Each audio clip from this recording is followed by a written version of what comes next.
Alors, très rapidement, je voulais réagir au propos de Blaise Lasme. Quand il a parlé, en décrivant les étapes de la candidature du président Alassane Ouattara, candidat d'exception, ensuite candidat par dérivation, ensuite. Blaise Lasme.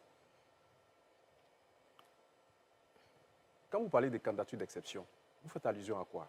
Vous faites allusion au fait que le président Laurent Gbagbo avait pris un article 48 pour faire du président Alassane Ouattara candidat à l'élection présidentielle, c'est ça? Mais ce que vous ignorez, et ça il est bon qu'on vous le rappelle, c'est que Laurent Gbagbo n'a pas été visité par le Saint-Esprit pour faire du président Alassane Ouattara candidat à travers l'article 48. Il y a été contraint. Parce que si ça n'était qu'à Laurent Gbagbo, le président Alassane Ouattara ne serait jamais candidat dans ce pays. Il a dit, ses déclarations sont là, ça surabonde. Laurent Gbagbo a dit au Forum de réconciliation nationale ici, dans ce pays, qu'il ne faut pas compter sur les amis du RDR pour que, pour un problème momentané, on puisse violer les règles de la bonne gouvernance. C'est Laurent Gbagbo qui l'a dit.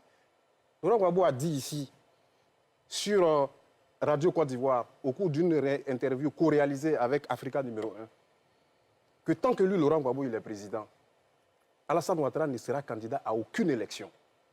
Et que ceux qui le suivent ne seront jamais rien. À la veille des élections législatives,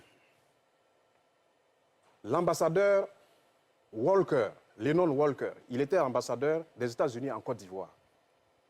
Lennon Walker a conduit une médiation à la veille des élections législatives de 2001 pour négocier avec le FPI sur la question de la candidature du président Alassane Ouattara.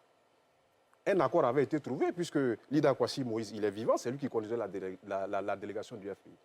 Il allait voir le président Ouattara pour lui porter la nouvelle à la rue des Jardins aux Deux Plateaux avec sa délégation du RDR.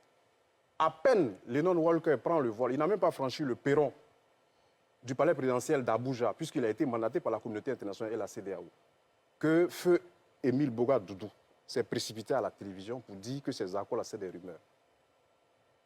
Mais qu'est-ce qui s'est passé en temps pour que Gbagbo, qui avait refusé de faire du candidat Alassane Ouattara candidat aux élections, puisse accepter de faire de lui candidat par exception? Mais c'est les accords de Linas Marcoussis. Donc, ce que vous devez comprendre, il n'y a pas eu de candidature d'exception. Et d'ailleurs, Yao Paul Ndré, vous pouvez prendre l'arrêt. Ce n'est pas l'article 48 qui a fait du candidat Alassane Ouattara candidat.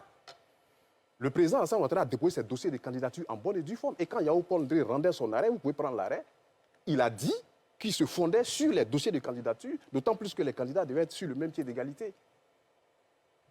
Donc, à un moment donné, il faut que vous arriviez justement à revisiter l'histoire afin d'éviter de tromper ceux qui vous écoutent. Maintenant, en ce qui concerne les questions de viol de la Constitution, Arthur l'a dit, vous n'êtes pas sachant. Il y a le Conseil constitutionnel qui est là, Bakongo, il a parlé, le ministre Mamadou Touré a parlé, tout le monde a parlé, mais le Conseil constitutionnel dit que le candidat, il est candidat aux élections. Et à un moment donné, il faut arrêter de vivre dans le passé et puis être cohérent dans sa façon et dans sa démarche. Parce que la cohérence, c'est quoi? J'ai dit ici sur ce plateau que la cohérence fonde la rationalité, la cohérence fonde la logique, la stabilité et même l'honnêteté. Les jours pairs, vous traitez les candidatures ou la présidence d'illégales. Les jours impairs, vous courez pour demander une loi d'amnistie. Les jours pairs, vous estimez que les amnisties prises en faveur de vos partisans sont illégales. Les jours impairs, vous sollicitez des amnisties. Moi, je pense qu'à un moment donné, il faut aller de l'avant. Et il faut vous préparer pour aller à des élections. C'est le plus important. Sinon, tout le reste, c'est du pipeau. Très bien.